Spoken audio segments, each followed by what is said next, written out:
अब न्यायपालिका को मोदी सरकार के हाथ से कोई बचा नहीं सकता। दोस्तों, लोकतंत्र के 4 स्तंभ हैं: विधायिका, कार्यपालिका, न्यायपालिका और मीडिया, जिसमें से न्यायपालिका को छोड़ करके सभी सरकार के इशारे पर चलता है, ऐसा आरोप लगता है। न्यायपालिका पर पूरी तरीके से कब्जा पाने की कोशिश की गई थी पहले से, लेकिन आज भी आंशिक रूप से ही सही, लेकिन न्यायपालिका वजूद बचाने की लड़ाई लड़ रही है और अभी भी न्यायपालिका स्वतंत्र है। सुप्रीम कोर्ट ने इलेक्टोरल बॉन्ड मामले में मोदी सरकार को, बीजेपी को सबसे बड़ा झटका दिया था। अब किसी भी हाल में मोदी सरकार को न्यायपालिका की स्वतंत्रता को खत्म करना ही करना है। कोशिशें पहले से की जा रही थी, लेकिन अब तीसरी बार सरकार बनने के बाद मोदी जी का पहला काम अब यही होने वाला है। मैंने आपको पहले भी बताया था, इसका संकेत जो है ना, नरेंद्र मोदी ने दे दिया है। तो अब न्यायपालिका पर कब्जा जमाने के लिए मोदी सरकार किस तरह की कोशिशें करेगी, या नरेंद्र मोदी का अगला स्टेप क्या होगा, बताएंगे आगे आपको वीडियो में डिटेल में, तो वीडियो को आखिर तक जरूर देखिएगा। नमस्कार, स्वागत है आपका देश नीति पर। मैं हूं आपके साथ अदिति। देश नीति, केवल सच्ची और पक्की खबरें। प्रधानमंत्री नरेंद्र मोदी ने 78वें स्वतंत्रता दिवस पर लाल किले के प्राचीर से न्यायिक व्यवस्था में सुधार की जरूरत पर जोर दिया। उन्होंने अपनी सरकार में रिफॉर्म्स पर किए गए कामों की पूरी सूची पढ़ी। कहा कि अब न्यायिक सुधार का समय है। पीएम मोदी ने कहा कि देशवासियों से विकसित भारत 2047 पर राय मांगी गई है। लोगों ने दिल खोलकर अपने सुझाव दिए। उन्होंने ये बताया, इसमें से एक सुझाव यह भी है कि देश में न्याय मिलने में बहुत देरी हो रही है, जिसे दूर किए बिना विकसित भारत का संकल्प पूरा नहीं हो सकता। इसीलिए न्याय व्यवस्था में सुधार की बहुत जरूरत है। कानून व्यवस्था में सुधार मतलब दोस्तों, जजों की नियुक्ति प्रक्रिया में सुधार, मतलब जो मोदी सरकार चाहती थी कि कोलिजियम को खत्म करके NJAC, national judicial appointments commission लागू करना, वो अब मोदी सरकार बड़े आसानी से करने वाली है। दोस्तों, मैंने आपसे पहले ही कहा था कि अगर नरेंद्र मोदी की सत्ता वापसी होती है तो चुनाव जीतते ही मोदी जी एक बड़ा फैसला लेंगे। जज या सुप्रीम कोर्ट सरकार को नहीं फटकारेंगे, उल्टा सरकार जजों को फटकारेगी। जी हां, अब वही होने को है और मोदी ने उसका संकेत दे दिया है।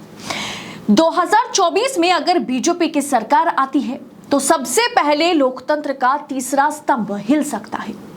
यह प्रेडिक्शन अब सटीक होता चला जा रहा है। CGI चंद्रचूड़ जब फर्स्ट रो पर बैठे थे, उनके सामने मोदी जी ने ऐलान किया कि कानून व्यवस्था में सुधार की जरूरत है। 2014 के बाद से हर एक सरकारी संस्था सवालों के घेरे में आता चला गया। चाहे जांच एजेंसीज की बात करें, ED, CBI, income tax, NITI Aayog, चुनाव आयोग, रिजर्व बैंक ऑफ इंडिया, यहां तक कि जिला अदालतों पर भी सरकार की मनमानी चलती गई। और अब सुप्रीम कोर्ट और न्यायपालिका पर सरकार की नजर है। सरकार पिछले 2022 से ही जजों की नियुक्ति प्रक्रिया, कोलिजियम को खत्म करना और उसके बदले NJAC यानी नेशनल जुडिशियल अपॉइंटमेंट्स कमीशन के जरिए जजों की नियुक्ति चाहती थी।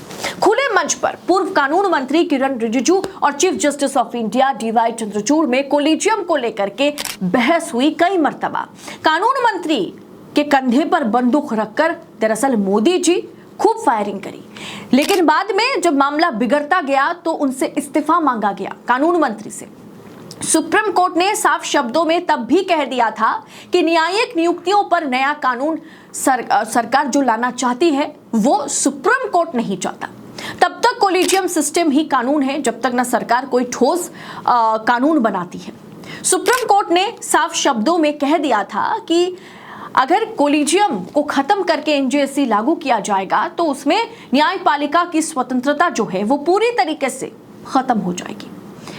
एनजेएसी जो कि नेशनल जुडिशियल अपॉइंटमेंट्स कमीशन है, उसके जरिए जजों की नियुक्ति अगर सरकार चाहती है, सरकार चाह रही है, क्योंकि इसके जरिए जजों की नियुक्ति सरकार के हाथों में होगी। जजों की नियुक्ति के लिए मोदी सरकार ने 2014 में राष्ट्रीय न्यायिक नियुक्ति आयोग यानी एनजेएसी का गठन किया था, जिसे सुप्रीम कोर्ट ने अवैध करार दिया था और इसे लागू आज तक करने नहीं दिया। और इस पर आज भी सीजीआई डीवाई चंद्रचूड़ डटकर खड़े हैं। 18 अक्टूबर 2022 कानून मंत्री किरण रिजिजू ने जजों की नियुक्ति वाली कोलिजियम सिस्टम पर सवाल उठाया। रिजिजू ने कहा था कि जज न्याय देने की बजाय जो है नियुक्ति करने में व्यस्त रहते हैं, इसीलिए जज न्याय देने का काम करे और नियुक्ति हम करेंगे, यानी सरकार करेगी। लेकिन दोस्तों जरा सोचिए, अगर सरकार जजों की नियुक्ति करती है तो क्या उस सरकार के खिलाफ, सत्तारूढ़ पार्टी के खिलाफ या उनके तमाम नेता मंत्रियों के खिलाफ सुप्रीम कोर्ट जो है, न्यायपालिका जो है, वो क्या कोई कार्रवाई कर पाएगी? इसके बाद 18 नवंबर 2022 सुप्रीम कोर्ट ने कहा कि बड़े पद पर बैठे व्यक्ति को इस तरह के बयान देने से बचना चाहिए, यानी सीधा हमला कानून मंत्री पर था। Justice SK. कौल ने कहा था कि आपको कोलिजियम का सम्मान करना पड़ेगा। उन्होंने ये बात, सुप्रीम कोर्ट के वरिष्ठ जज ने यह बात तत्कालीन कानून मंत्री किरण रिजिजू से कहा था। इसके बाद 15 दिसंबर 2022 को राज्यसभा में कानून मंत्री ने कहा कि जब तक जजों की नियुक्ति के लिए न्याय व्यवस्था नहीं होगी तब तक सवाल उठता रहेगा। लेकिन फिर भी सरकार, क्योंकि सामने सुप्रीम कोर्ट और सीजीआई डीवाई चंद्रचूड़ चट्टान की तरह खड़े थे, जिसके बलबूते पर बाकायदा सुप्रीम कोर्ट और सरकार के बीच जंग छिड़ गई थी। इस मुद्दे को लेकर के सुप्रीम कोर्ट कोलिजियम जजों की नियुक्ति की जो लिस्ट है वो सरकार के पास भेजती गई और सरकार उस पर चुपचाप बैठी रही। सरकार ने साफ कर दिया कि जजों के पद तब तक खाली रहेंगे जब तक ना कोलिजियम सिस्टम खत्म नहीं हो जाता। दोस्तों ये बयानबाजी, ये लड़ाई 2022-23 में चलती गई।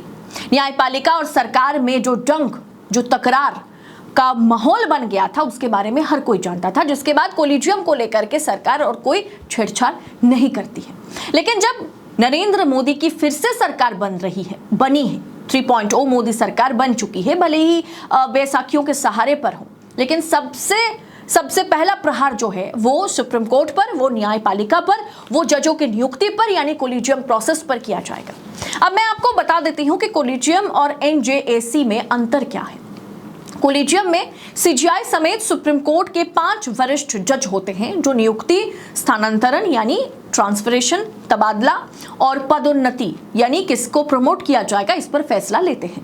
एनजेएसी में 6 सदस्यों को शामिल करने का प्रस्ताव है, जिसमें चीफ जस्टिस समेत 3 जजों को शामिल किया जाता।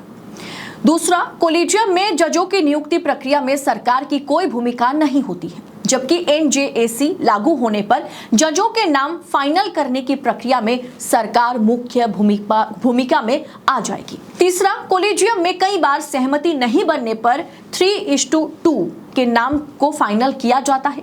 एनजेएसी में चीफ जस्टिस को ही वोट देने का अधिकार ऐसे समय पर नहीं होगा, यानी जिस तरह से चीफ इलेक्शन कमिश्नर्स की नियुक्ति पैनल से चीफ जस्टिस को हटाया गया है, अब वही काम कोलिजियम के लिए सरकार करने जा रही है, जिसका ऐलान स्वतंत्रता दिवस के दिन सरकार ने कर दिया है। यानी स्वतंत्रता दिवस के दिन एक तरह से संविधान पर, न्यायपालिका पर, लोकतंत्र के तीसरे खंबे पर प्रहार किया गया।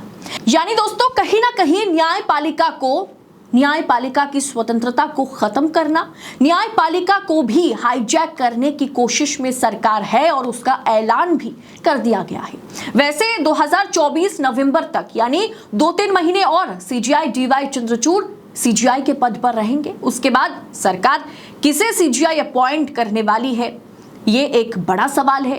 क्या उनके सहारे सरकार कोलिजियम को खत्म करके एनजेएसी को लागू करने वाली है? अब आप बताइए, अगर जजों को सरकार नियुक्त करेगी तो क्या वो जज रूलिंग पार्टी के खिलाफ फैसला दे पाएंगे? क्या सरकार द्वारा चुने गए जजेस सरकार के फैसलों को जरूरत पड़ने पर पलट पाएंगे? शायद नहीं, शायद भी नहीं है, जवाब है नहीं। इस पूरे विषय को आप किस तरह से देखते हैं? आखिर लाल किले से सरकार ने, नरेंद्र मोदी ने कानून व्यवस्था में सुधार का जो ऐलान उन्होंने किया है, क्या वाकई वो कानूनी व्यवस्था में सुधार लाएंगे जैसे कोलकाता में डॉक्टर बिटिया के साथ हुआ, या हर जगह पर जो बलात्कार के कांड या भयावह कांड सामने आते हैं, क्या उस पर सरकार अब कोई ठोस कदम उठाएगी? कानून व्यवस्था में क्या कुछ बड़ा सुधार किया जाएगा? ये बस कानूनी व्यवस्था का सुधार जो है ये कोलिजियम को खत्म करके एनजीएससी को लागू करने की कोशिश के अलावा कुछ और नहीं है। ये तो वक्त आने पर पता लगेगा, लेकिन इस पर आपकी प्रेडिक्शन क्या कहता है? कमेंट कर अपनी राय हमारे साथ शेयर जरूर कीजिएगा। बाकी ऐसी तमाम खबरों को हम आप तक सबसे पहले पहुंचा सके, इसके लिए देश नीति को सब्सक्राइब कीजिए, क्योंकि ऐसी खबरें पड़ताल के साथ सच क्या है झूठ क्या है उसके बीच से पर्दा हटाने का काम जो है वो देश नीति लगातार करते आया है और आगे भी करता रहेगा। बस हमें आपके सहयोगिता की, आपकी मदद की बेहद जरूरत है। फिलहाल इस रिपोर्ट में इतना ही, जल्द होगी आपसे मुलाकात। बहुत बहुत शुक्रिया। जय हिंद, जय भारत।